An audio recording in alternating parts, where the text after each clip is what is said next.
Well, the point of Coach Charmaine was really valid. Para silang nagmamadali. Wala pa silang napupwestong tama. They had some big quick plays for Marano. Itong huli talagang hindi umabot man lang yung bola sa kanya. No? Really mistimed it. Well, if you need a point, you know what they say. There's a sure point waiting in Cha Cruz. Parang simple lang, ano?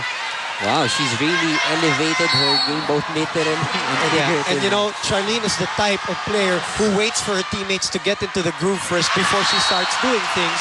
But if she sees in the first set that they start struggling, she starts doing her stuff too. Remember that game that we did that, DLSU had some problems with their serve? Yep, that's against UST. Yeah, it was against UST. If they have that same problem today, that's a problem. That's dangerous. Oh, Jen Ferrer putting it back. Marano asking for it again. And go back to Eliza Valdez. Check ball, point for Ateneo, 15-10.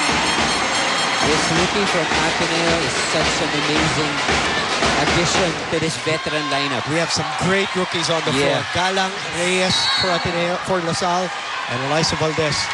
As Jem Ferrer continues to serve, full rotation na po ang Ateneo. That's a net block.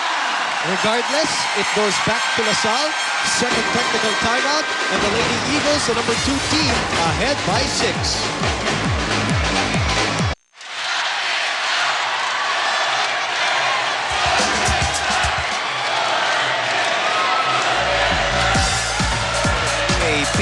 Boom Gonzalez, Doki, and Laurel. Exclusive courtesy of ABS-CBN Sports. We're live on Studio 23. Balls Channel 34 with the replays. Salamat po sa inyong panonood. Ateneo, a 6-point lead. Looking very loose. I'll go back to your point. Yeah. They look really loose at the start of this game, which is not what we expected from atmosphere like this. That's right. Because like what I said, no more excuses for them this time.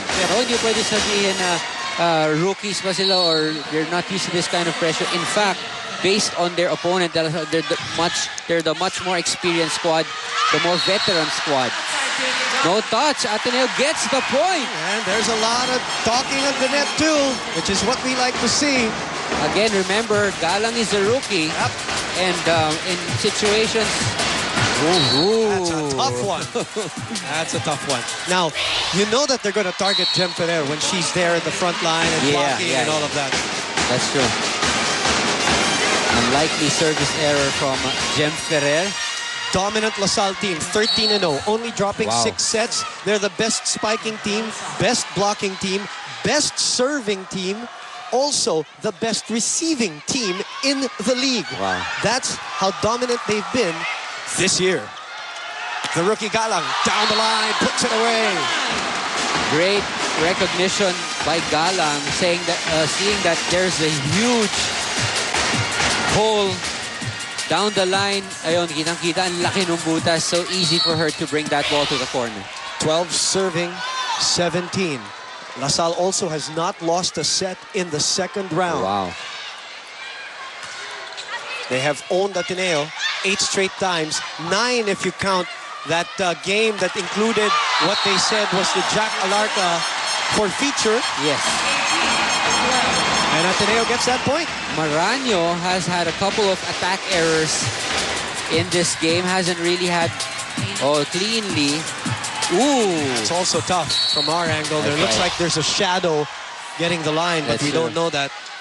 Second best spiker. Wala kasing challenge sa ano eh. Wala. Oh!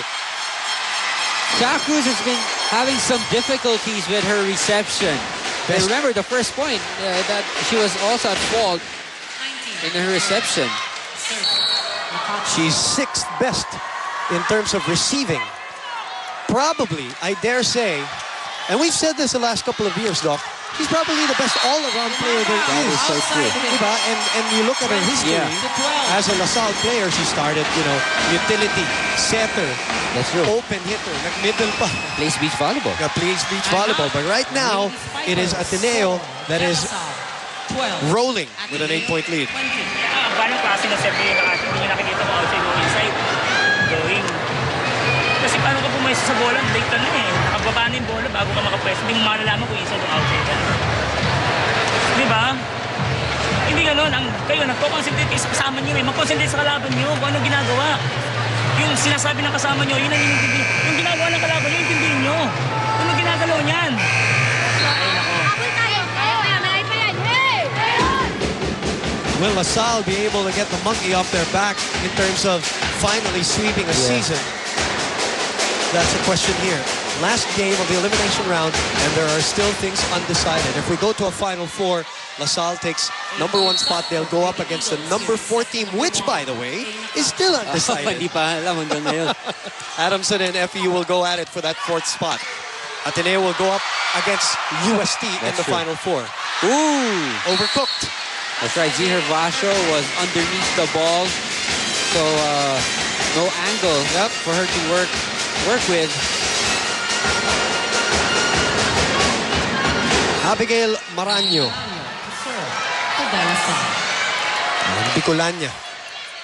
Bicolana pala. Combination play.